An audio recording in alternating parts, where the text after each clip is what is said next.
My final big complaint about how I feel this console generation has gone backwards is the length of games.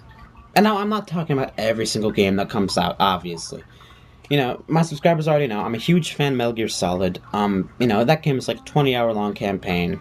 And, I felt it pretty good online, but whatever. Different opinions on the online, but the single player campaign was about 20 hours. That's fine.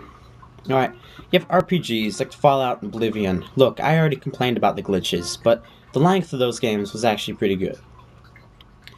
Then you have games like Uncharted 1 and 2, which are a pretty good length. I mean, they're action-adventure, you're not expecting like a 30-hour long game. My main complaint is about first-person shooters. We are literally having some games that are like 4-hour long campaigns.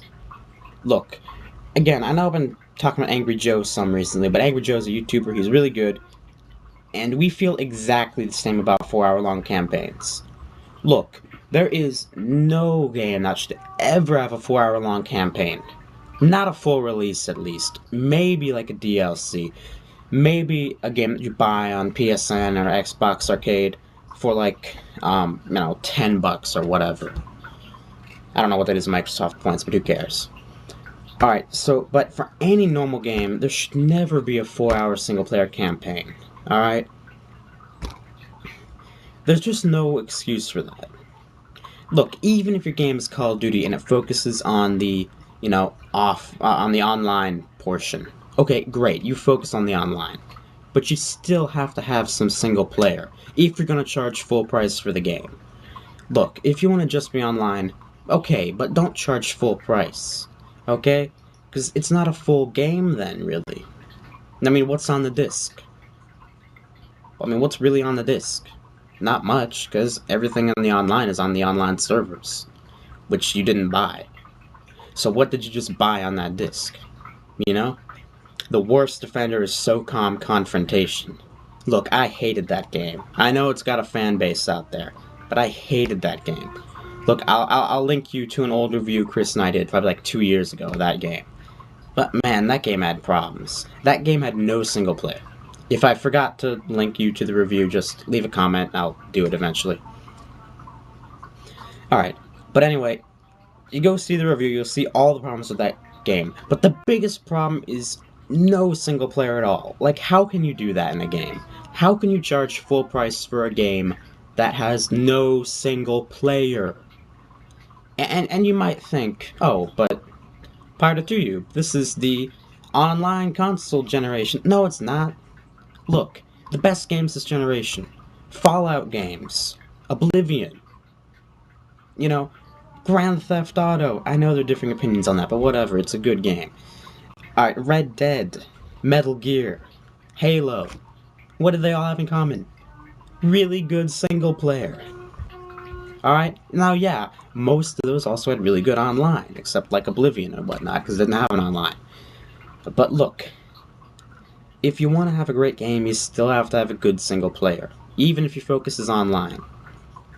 And one big thing people don't understand this console generation is that most gamers are not gaming online at all.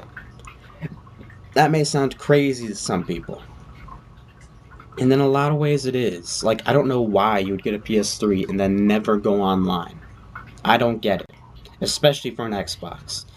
Now, these statistics are old, but I remember, like a year or two ago, reading that only about 60% of people on the Xbox went online at all, even had an account.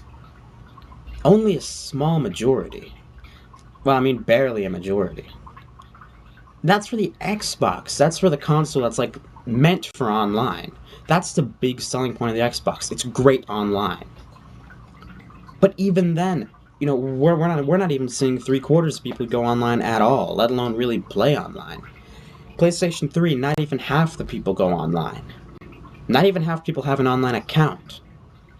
And for Wii, it's pathetic. It's like 20% go online at all. So most people this generation do not game online at all, which is crazy in my opinion. But if you're a developer, you cannot make an online-only game when the majority of your players don't go online. Alright, it seems brain-numbingly simple to me.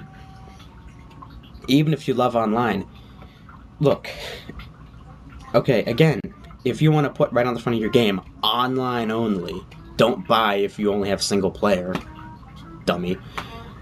Okay, fine, but don't charge full price, because people are expecting an offline, and they have the right to. That's part of what a game is, it's not just an online experience.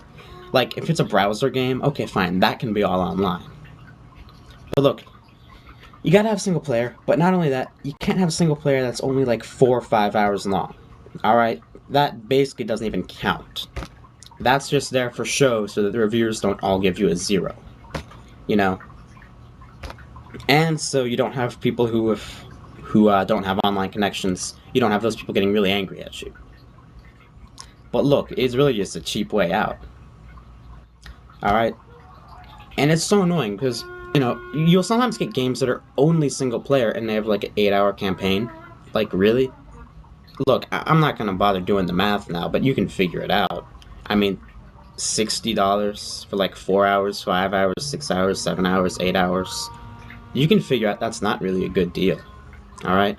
When you go to a movie, 2-hour movie, you know, the price will vary depending on where you live, but you probably pay anywhere from like $4 to $7 per hour of movie. Look, you should never pay more than like 4 hours per an hour of gameplay. Alright? So, I mean, if you're paying $60 for a 6-hour game, you're kind of getting ripped off. Anyway, that's my 2 cents about it. You know, I know a lot of people love the online. I know I got some arguments from SOCOM fans in the comments on that video 2 years ago or whatever. And that's fine. I don't care if you have a different opinion. But leave a comment below talking about it. This is the end of my complaining for now on this console generation. I made 4 videos. Wrote them all down on this index card. This one is the game length problem. Another one was the no more demos. What's up with that? Patching is an excuse to release buggy games. And then my love-hate feelings towards Bethesda. So those are like 4 of my biggest problems this generation. Because this is the end of this almost mini-series that I did. How do you feel about this generation? You know, I feel like plot in games that have a plot is normally a lot better than it was in the past. But I feel like we've gone backwards in so many ways, we really haven't gained anything this generation. Leave your comment, you know, are video games going forward? Was this generation overall an improvement, or did it get worse? Have things improved from last generation of consoles, or PC? Or have they gotten a lot worse? Anyway, leave your comment below, so I gotta go. And see you in my next video.